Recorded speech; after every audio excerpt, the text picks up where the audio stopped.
오늘 우리가 읽은 말씀으로 해같이 빛나는 얼굴이라는 제목으로 말씀을 나눌 때 깨닫는 은혜가 있길 바랍니다. 여러분, 오늘 우리가 하나님을 예배하러 왔습니다. 하나님을 만나고 가야 되겠죠? 하나님을 만나면 어떻게 될까요? 얼굴이 해같이 빛나야 합니다. 오늘 이 시간에 예배를 드렸는데도 세상에 지금 내가 다 진 것처럼 여전히 죽상하고 있고 여전히 찌푸리고 있으면 하나님 못 만나고 예배 헛들인 것이죠. 우리가 오늘 하나님을 만나고 또 하나님의 음성을 듣는 이런 영적 체험을 통해 우리 마음에 세상의 무거운 근심 걱정 염려들 하나님 앞에 내려놓고 맡기고 하늘이 주시는 이 평화를 얻고 돌아가실 수 있길 바랍니다. 예수님은 이 세상에 오셨을 때 우리와 똑같은 인간의 몸으로 오셨습니다. 그래서 빌립보서에 보면 그는 본체 하나님의 그는 근본 하나님의 본체시나 동등됨을 취할 것으로 여기지 아니하시고 사람의 모양으로 나셔서 이 땅에 오셨다고 이렇게 말씀하셨어요. 그리고 또 우리와 똑같은 옷을 입고 사셨고 똑같은 음식을 먹고 잡수시고 주무시고 그러고 사셨어요. 그러니까 사람들이 이 예수님의 정체를 알지 못한 겁니다. 그런데 오늘 말씀에 예수님이 제자들 셋을 데리고 높은 산에 올라가셨어요. 그리고 거기에서 예수님이 변형되셨습니다. 그런데 오늘 마태는 이 부분을 예수님이 변형되셨다 이렇게 말하지만 사실 이것은 예수님이 변형이 아니라 예수님이 원래 본 자기의 모습을 나타내 보여준 겁니다. 그래서 혹자는 오늘 본문을 일컬어서 예수님의 쌩얼 본문이다 뭐 이렇게 재미나게 표현한 사람도 있더라고요. 그러니까 예수님이 이 땅에 인간의 옷을 입고 육신의 몸을 입고 오셨지만 오늘 높은 산에 올라가서 제자들 3명에게 예수님이 메시아됨, 예수님이 정말 어떤 분이신지 자신의 정체를 드러낸 겁니다. 여러분, 우리는 이런 말씀들을 읽을 때 신화라고 이렇게 생각하기 쉽습니다. 신화는 여러분 무언가 무용담을 좀 늘어놓고 어떤 한 나라의 정당성을 이렇게 추켜 세우기 위해 세우는 것이 신화죠. 근데 오늘 이 성경에서 예수님에 대한 기록을 보면요, 사실은 신화라기보다는 어떻게 보면 예수님을 이렇게 표현해 가지고는 신화가 될 수 없는 걸 보게 됩니다. 예수님이 그 사람들이 저주받았다고 하는 십자가에 달려 죽으셨다 이러면 이게 신화가 아니지요. 오히려 이 예수님이 높은 산에 올라가셔서 자신의 이 본체의 영광스러운 모습을 보이셨다면 그냥 거기서 계속 계셨어야 해요, 신화를 기록하려면. 그런데 주님은 오늘 한번 제자들에게 영광스러운 모습, 자기의 메시아 된 이 권세, 이 하늘의 능력을 잠깐 제자들에게 보여주셨지만 그러나 그 모든 것을 다 뒤로하고 그 빛같이 하얗게 빛나는 옷도 벗어버리고 영광스러운 보좌도 내려놓고 산 아래로 내려오셔서 십자가에 달려 죽으심으로 그리고 사흘 만에 부활하심으로 우리를 구원하신 줄 믿습니다. 그래서 마태는 이 사건을 통해 우리에게 오늘 아주 중요한 메시지를 던져주고 있는데요, 오늘 말씀을 통해 우리가 그것을 잘 깨닫고 우리가 어떻게 이 땅에서 살아갈 것인지에 대한 지혜를 얻는 저와 여러분이 되었으면 좋겠습니다. 오늘 말씀에 보면 예수님의 본래 이 모습이 나타나자 예수님의 이 메시아된 본래의 모습이 얼마나 영광스럽고 권세가 있었고 빛이 나고 그 얼굴이 해같이 빛나고 그 옷이 빛과 같이 휘어졌는지 인간이 표현할 수 있는 모든 언어적 표현을 가지고 이 예수님의 메시아됨을 표현하고 있음을 보게 됩니다.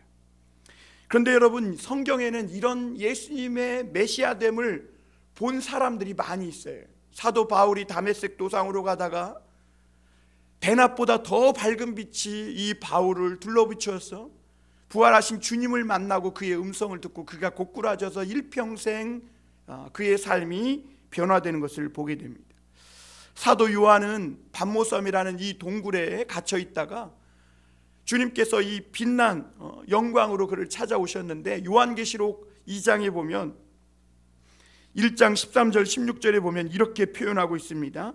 촛대 사이에 인자 같은 이가 발에 끌리는 옷을 입고 가슴에 금띠를 띠고 그의 머리와 털의 희기가 흰 양털 같고 눈 같으며 그의 눈은 불꽃 같고 그의 발은 풀무불에 단련한 빛난 주석 같고 그의 음성은 많은 물소리와 같으며 그의 오른손에 7별이 있고 그의 입에서 좌우에 날선 검이 나오고 그 얼굴은 해가 힘있게 비치는 것 같더라.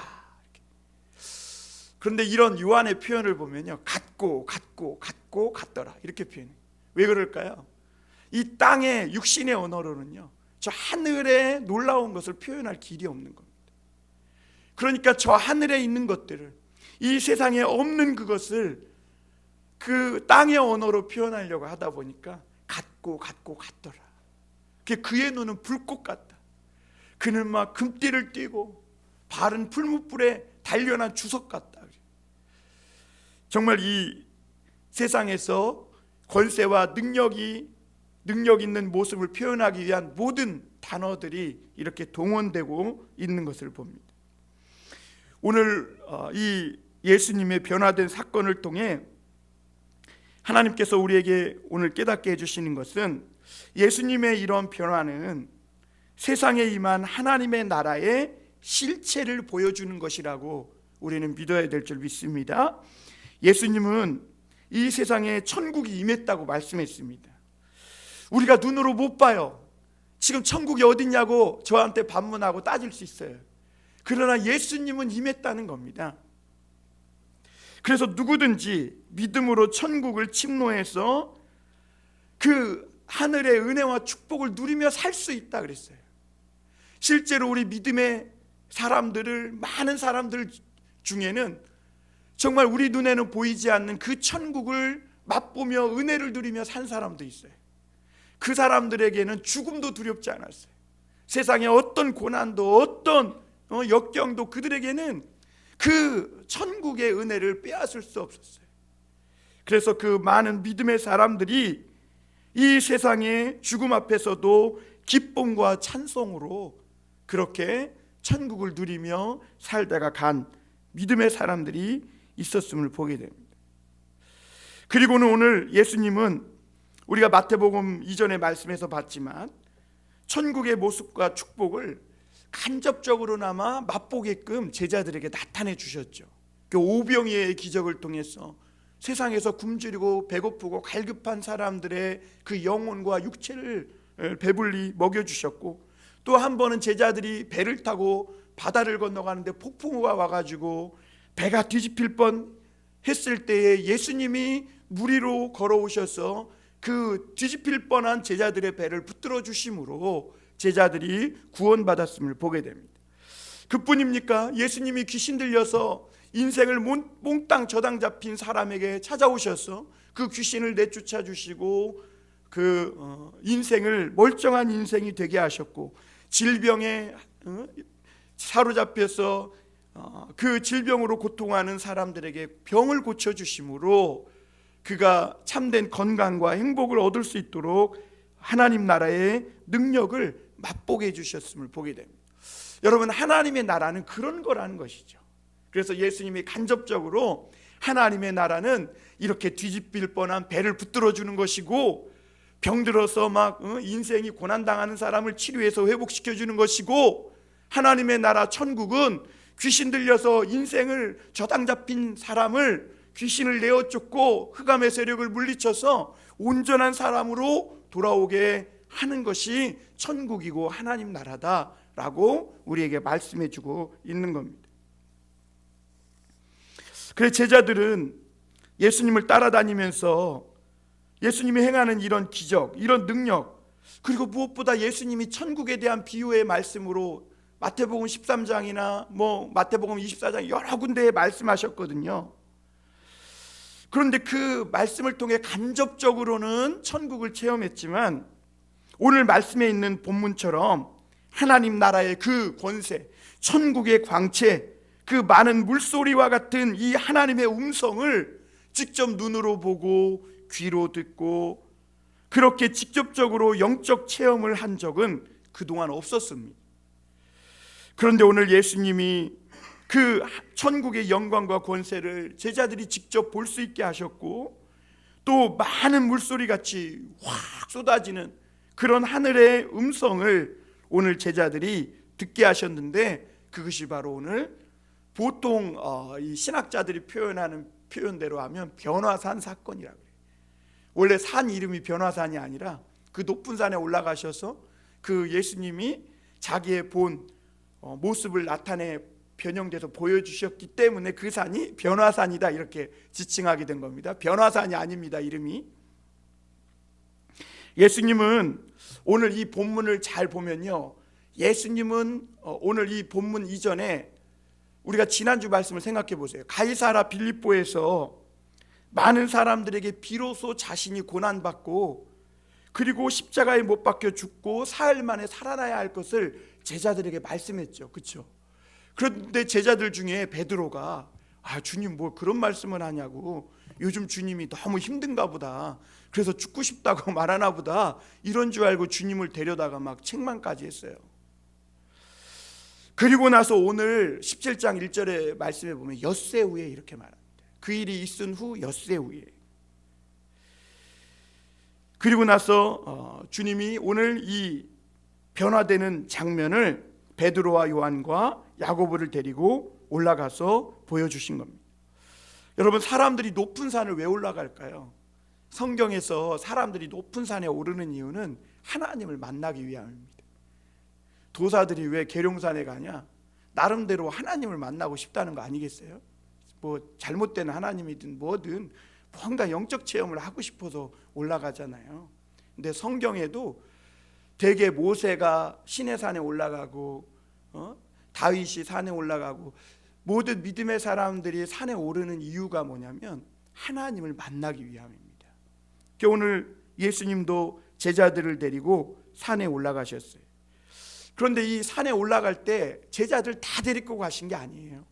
예수님에게는 12제자가 있었지만 오늘 딱 3사람만 데리고 올라가요. 베드로와 요한과 야고보입니다. 왜 그랬을까?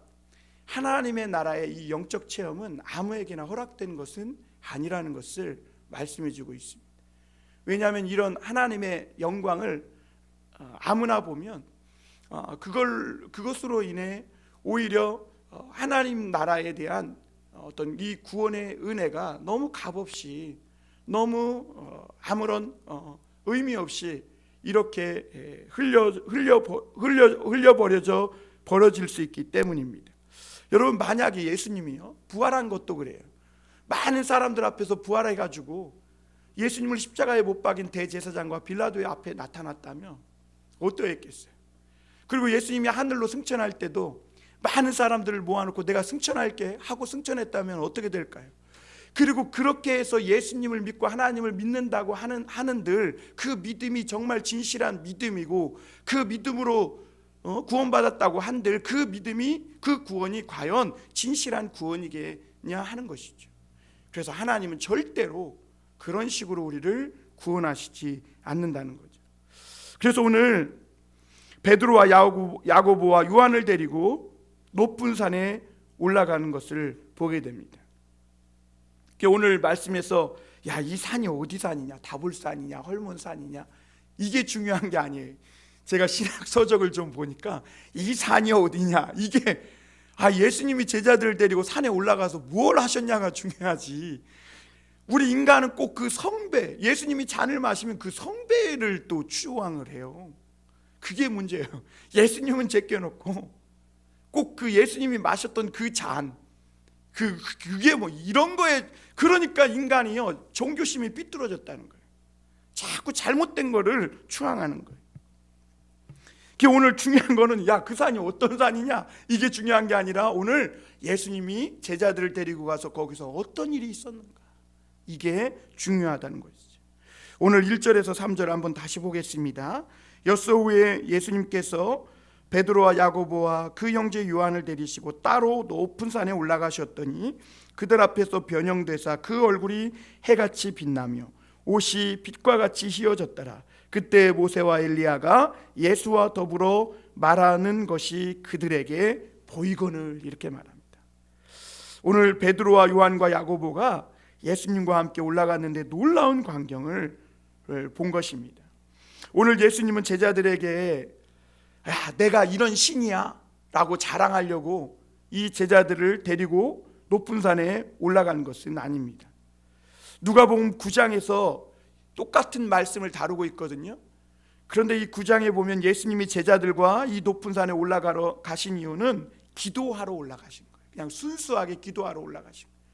왜냐하면 제자들이 예수님이 앞으로 고난을 받고 죽을 것을 말하니까 마음에 막 낙심을 하고, 심지어 베드로는 그럴 수는 없다고 그러면서 예수님을 꾸짖고 하니까 예수님이 그런 제자들을 보며 답답해한 거예요.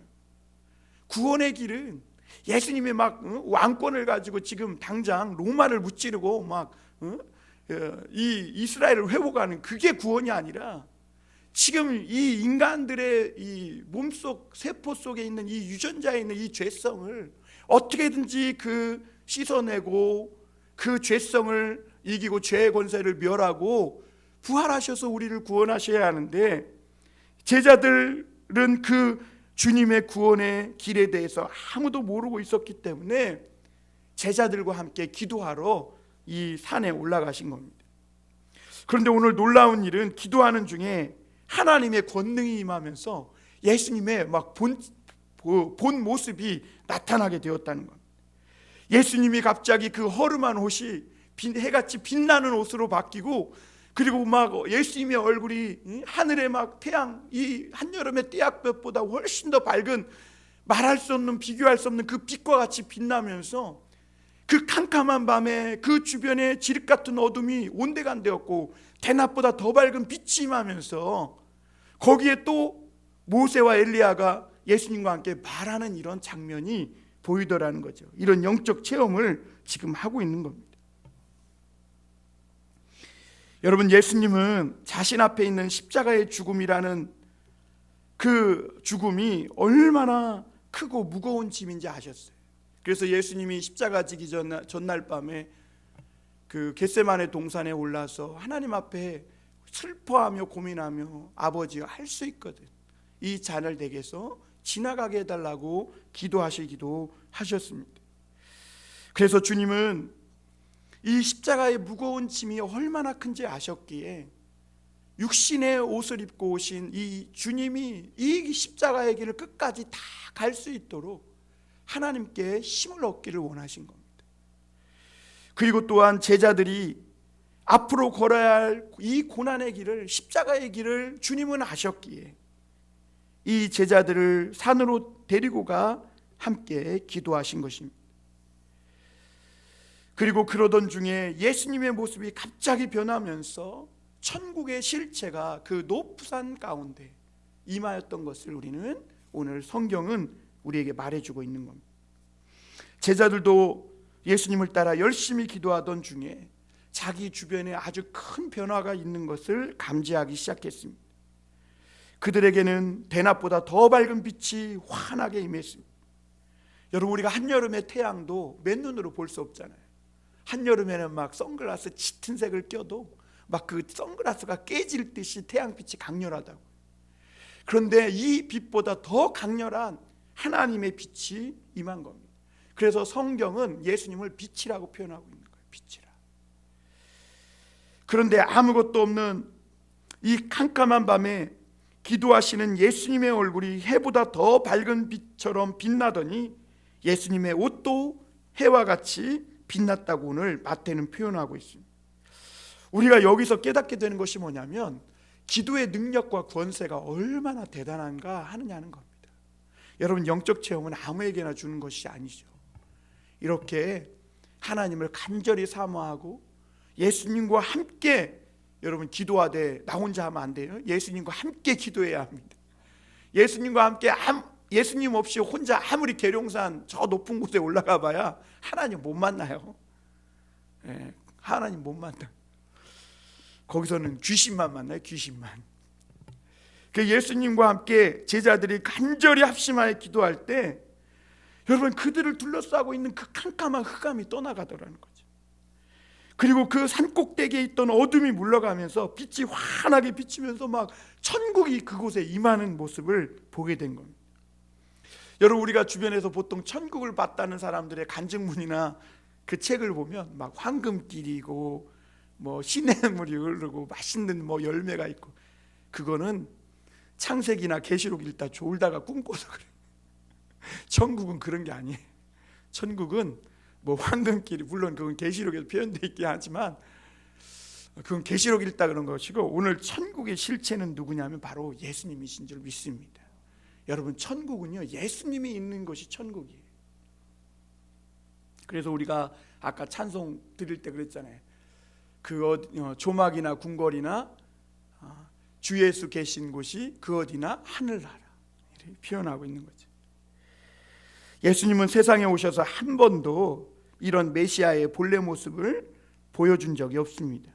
그래서 제자들은 예수님이 행하신 이런 기적과 능력을 보면서 어렴풋이 하나님의 아들이라고 믿고 고백은 했지만, 오늘 이렇게 메시아이신 예수님의 영광스러운 이런 모습을, 그리고 그의 빛나는 옷자락을 한 번도 본 적이 없습니다. 그런데 오늘 언제 예수님의 이 본래의 영광스러운 모습이 그들의 눈에 나타나게 되었는가? 제자들이 예수님을 중심에 두고 함께 모여 합심하여 기도할 때 그들에게는 어둠이 떠나고 대낮보다 더 밝은 빛이 비추면서 천국이 그 가운데 임한 줄 믿습니다. 그 기도의 권세가 얼마나 강한지 예수님의 본래 모습이 보이면서 시체를 찾지 못했던 이 모세, 엘리야도 거기서 주님과 함께 대화하고 있는 모습이 보이는 거예요. 우리에게 언제 하늘 문이 열려서 하나님의 축복과 영광으로 가득한 그런 하나님 나라를 경험하고 체험할 수 있게 되는가? 오늘 이렇게 하나님을 예배하고 기도할 때인 줄 믿습니다. 오늘 우리가 예수님을 우리 마음의 중심에 두고 여기 모여서 뭐 두세 사람 모인 가운데 예수님을 중심에 모시고 기도하는 그곳에 주님이 함께 하시고, 그곳에 하나님이 천국, 이 세상에 어떤 빛보다 더 밝은 천국의 빛을 우리 가운데 주시는 줄 믿습니다. 다른 것으로는 이 세상에서 천국을 볼 수 있는 방법이 없습니다.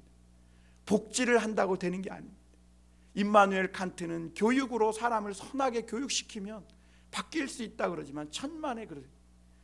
교육은 날이 갈수록 더 세련되지고 깊어지지만 오히려 인간은 더욱 악해지고 있다는 것이, 이 세상에 어떤 방법으로는 천국을 볼 수 있는 방법이 없다는 것을 우리에게 증명해 주고 있는 겁니다.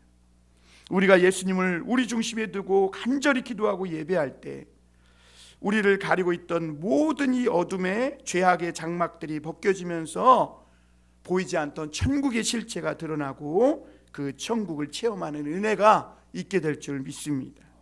예수님은 왜 그럼 제자들에게 이런 영적 체험을 주는가? 야, 내가 이런 신이야, 신화를 쓰고 뭐 자기를 자랑하려고 보여줬을까요?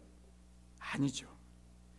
앞으로 제자들이 이 예수 그리스도와 함께 걸어가야 할 고난과 이 환난의 십자가가 어떤 길인지를 주님이 아셨기 때문에 그들이 이런 죽음의 십자가의 길을, 자기 부인의 이 고난의 길을 가면서도 기쁨과 감사로 능히 감당할 수 있는 힘과 능력을 얻게 하기 위하여 이 영적 체험을 주신 줄 믿습니다.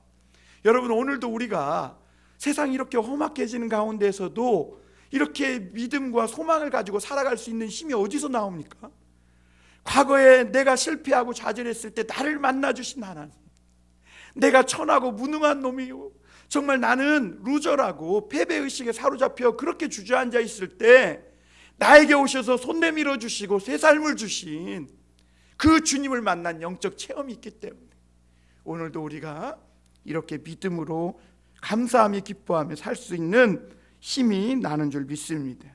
이 예수 그리스도라는 이 샘을 가진 자는 아무리 세상이 어두워도 그 안에서 맑고 깨끗한 성령의 생수가 샘솟듯 넘쳐 흐르고 평화와 감사가 솟구쳐 오르는 줄 믿습니다.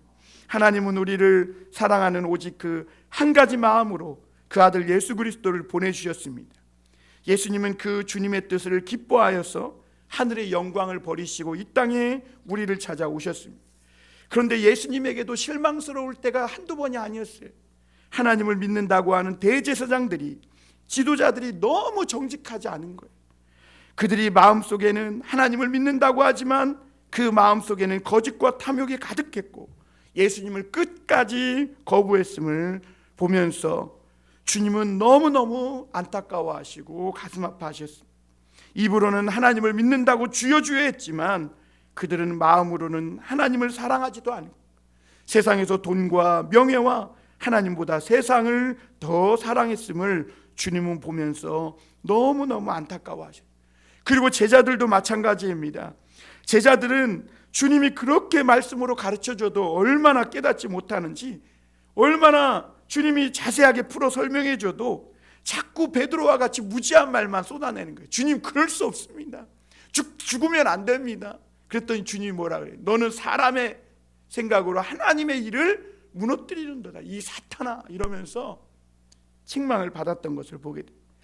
그러니까 주님은 아무리 선지자를 보내고 세례 요한까지 보내서 그 마지막 주님이 오시기 전까지 그 구원의 하나님 나라의 복음을 전하는데도 사람들이 믿지 않고, 그러니까 예루살렘을 보시면서 주님은 우셨다 그랬어요. 우셨다. 성경에서 제일 짧은 구절이요, 정확하게 뭐 몇 장 몇 절인지는 모르지만 요한복음에 보면 Jesus wept, 그러니까 예수님이 우셨다.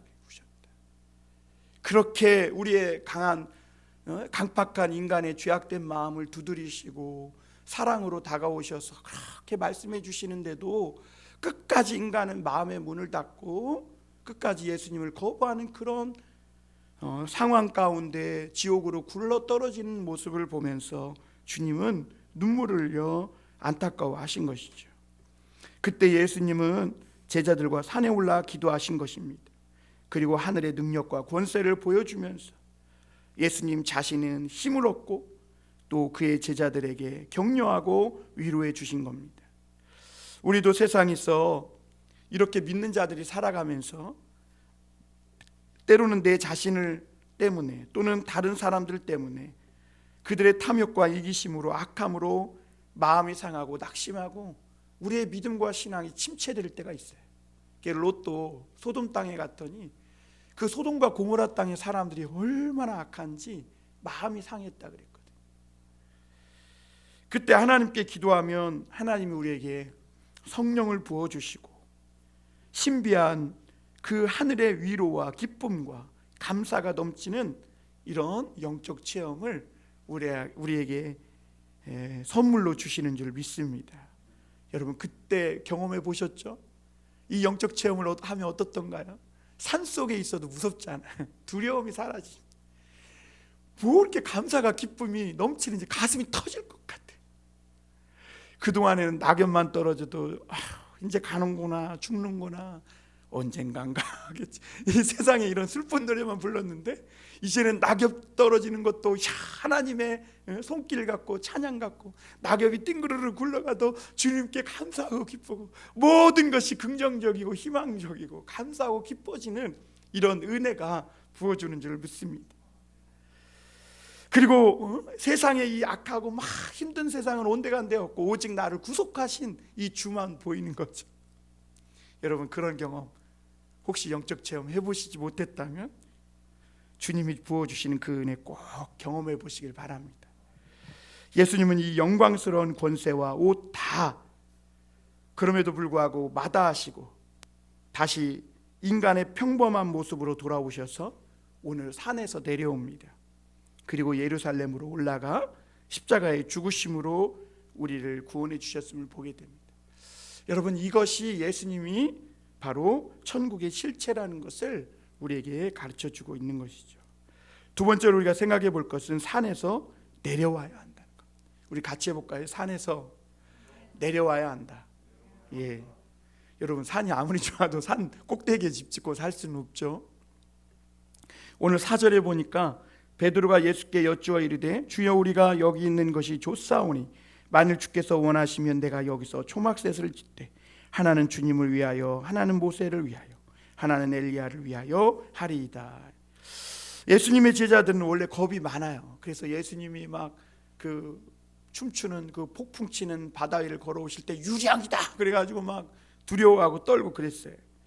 평소 같았으면 오늘 예수님이 이렇게 막 변형될 때, 그리고 모세와 엘리야가 막 죽은 사람이 나타날 때 제자들은 두려워 떨고 그래야 아마 도망쳤을 일일지도 모르겠습니다.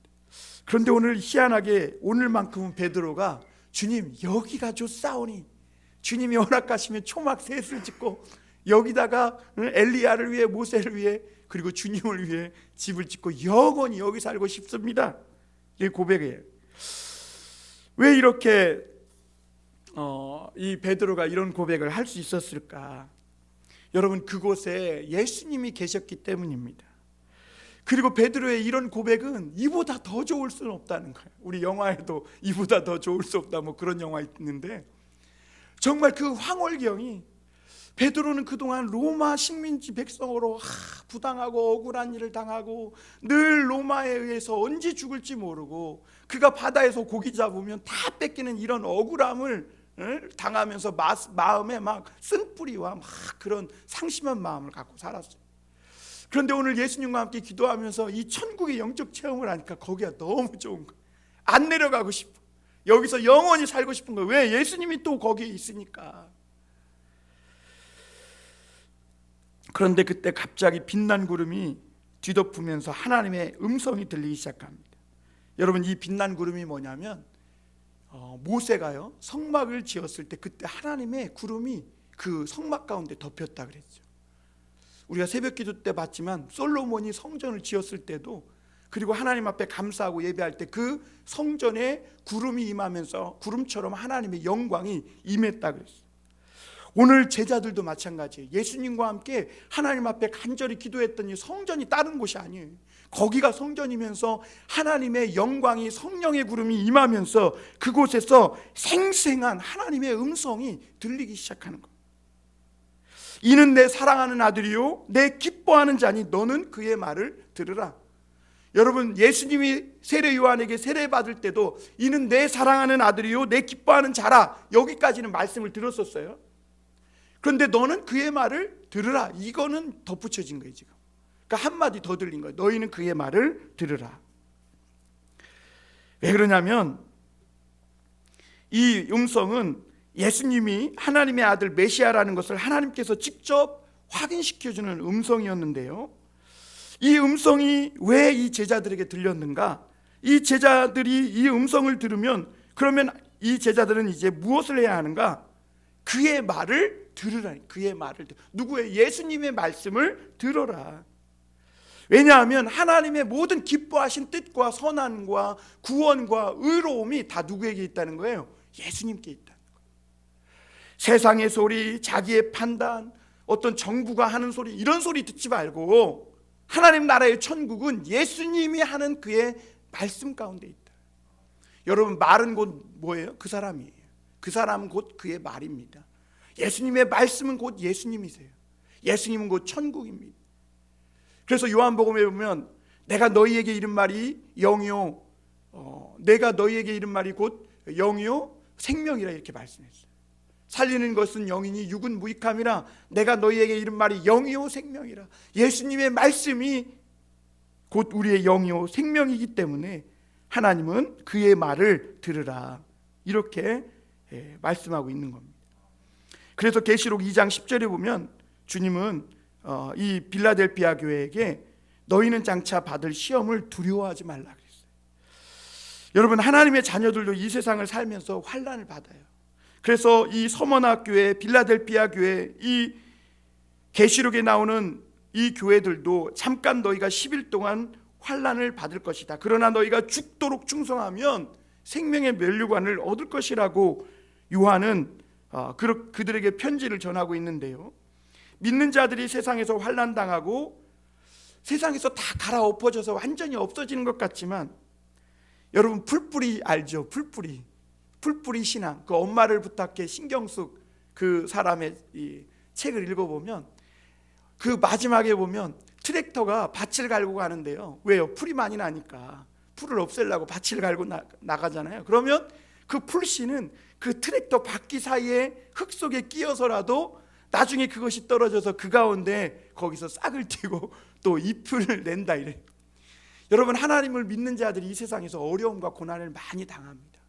그러나 여러분, 절대로 그럼에도 불구하고 하나님의 이 믿는 사람들은 그 생명이 그 속에 있어서 어떤 세상의 어떤 고난과 환난으로 갈아엎어져도 다시 일어나서 싹을 틔우고 생명으로 살아난다는 것을 우리에게 가르쳐주고 있는 것입니다.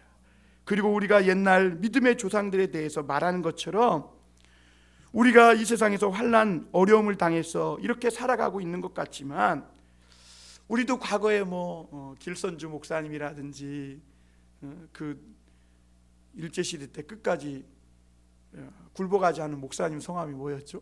갑자기 생각이 안 나요. 주기철 목사님이라든지, 그리고 저희 증도에 가면 어떤 전도사님이 있는데 하여튼 이런 많은 분들의 믿음의 이야기를 합니다. 그러듯이 여러분, 우리 이후의 세대도 우리 믿음의 사람들을 얘기할 거예요. 야, 코로나 시대인데도 믿음을 가지고 환난 가운데 예배드리고 하나님의 천국을 이루며 살았던 믿음의 우리 아버지, 우리 어머니, 우리 할머니, 할아버지들을 그들도 믿음의 이야기를 할 거예요. 마치 예수님이 이 모세와 엘리야와 이야기하듯이 그렇게 산자와 죽은 자들이 함께 모여 이 죽은 자들이 마치 지금 살아있는 것처럼 그때 그들이 믿음을 지켜 넘어지지 않고 끝까지 믿음으로 이 어려운 고난의 세월을 이겨냈다고 그들은 말할 것입니다. 하나님이 제자들에게 오늘 말씀하시는 음성은 바로 그겁니다. 앞으로 어떤 환난과 시험을 만날지라도 지금 들리는 이 하나님의 음성과 오늘 너희에게 말하는 이 예수님의 말씀을 믿으면 너희는 반드시 살고 죽지 않는다. 핵폭탄이 터지든 화산이 백두산이 화산이 폭발하든 뭐하든 너희는 반드시 살고 죽지 않는다. 그러므로 세상에 어떤 소리를 듣지 말고 너희는 그의 말을 들으라, 이렇게 말한 것이죠. 우리가 예수님의 말씀을 듣고 행하는 그곳에 바로 하나님의 천국이 임한다는 사실을 또한 가르쳐주고 있는 겁니다.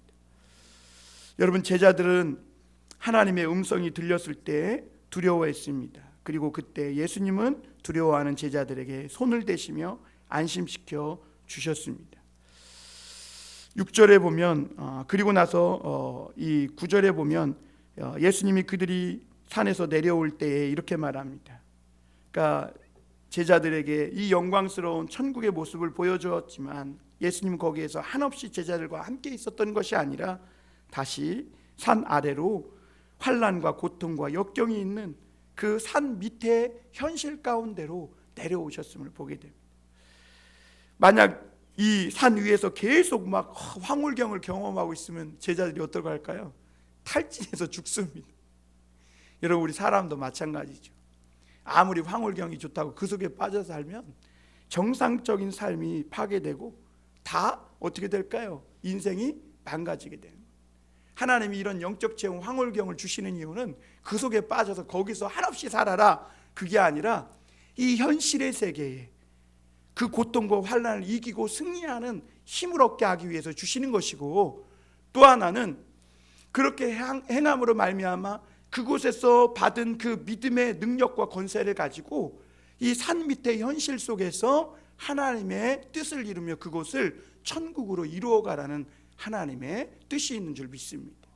여러분, 산 아래 내려갔을 때 오늘 우리가 읽지 않았지만 그 밑에는 귀신 들려 고통하는 아이가 있었고, 그리고 그 귀신 들려서 고통하는 아이를 고쳐주고는 싶은데 고치지 못해가지고 제자들이 고치지 못하니까 그것을 보면서 안타까워하는 아버지의 이 울부짖는 소리가 있었어요.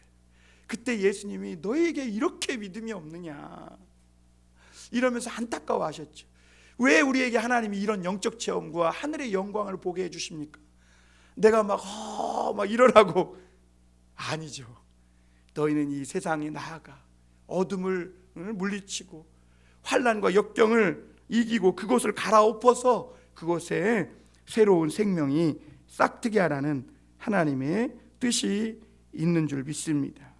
우리의 신앙생활이 바로 그런 겁니다. 하나님께 예배할 때 우리의 영적 황홀경과 우리는 은혜를 자주 경험합니다. 그리고 우리는 그곳에 머물고 싶습니다. 오늘 예배하면서 말씀 들으면 아무 걱정도 없고 그래요. 그냥 계속 예배하고 그냥 이리 있으면 좋겠어요. 그러면 세상에서 뭐 해야 할 일 걱정도 안 하고. 그러나 여러분 여기에서 이렇게 오래 머물면 우리의 정상적인 삶이 이루어질 수 없는 거죠. 그래서 여러분 오늘 제자들은 주님과 함께 산 밑에 내려가 이 신비한 영적 체험을 통해 하나님의 믿음의 이야기를 또 주님이 들려주시는 음성을 기억하며 고난의 세상을 걸어갈 힘과 능력을 얻고 그 능력과 은혜를 가지고 어둠에 잠긴 세상을 향해 나아가라고 오늘 주님이 우리를 또한 이렇게 보내시는 줄 믿습니다. 예수님의 제자들처럼 우리 앞에도 사실 어떤 큰 어려움과 환난이 기다리고 있을지 모릅니다. 여러분 오늘 우리는 이 코로나 상황이 끝이 아니라는 것을 잘 압니다. 그러나 우리에게는 하나님이 주시는 많은 말씀과 주의 음성과 영적 은혜와 체험들이 있고 또 모세와 엘리야와 같은 이런 믿음의 사람들에 대한 믿음의 이야기들이 우리에게 있습니다. 이것은 우리 각 사람을 이제 마지막 때에 임할 그 환난을 준비시키기 위해 하나님이 우리에게 주시는 선물인 줄 믿습니다. 사랑하는 성도 여러분, 우리 봉담 선한목자교회가 또 우리가 우리 앞에 어떤 고난과 환난이 기다리고 있을지 모르지만 지금까지 주신 하나님의 그 은혜, 그 영적 체험을 기억하고 세상 끝날까지 내가 너희와 함께 하시리라는 이 주님의 놀라운 말씀을 마음에 새기고 붙들고 저 험악한 어둠에 잠긴 세상을 향해 담대하게 믿음으로 나아가시길 바랍니다. 그리고 그곳에서 우리가 주님을 중심으로 예배하고 기도할 때 그곳에 우리를 통해 오늘 천국이 임하게 되는 그런 놀라운 은혜가 있게 될 줄 믿습니다. 기도하겠습니다.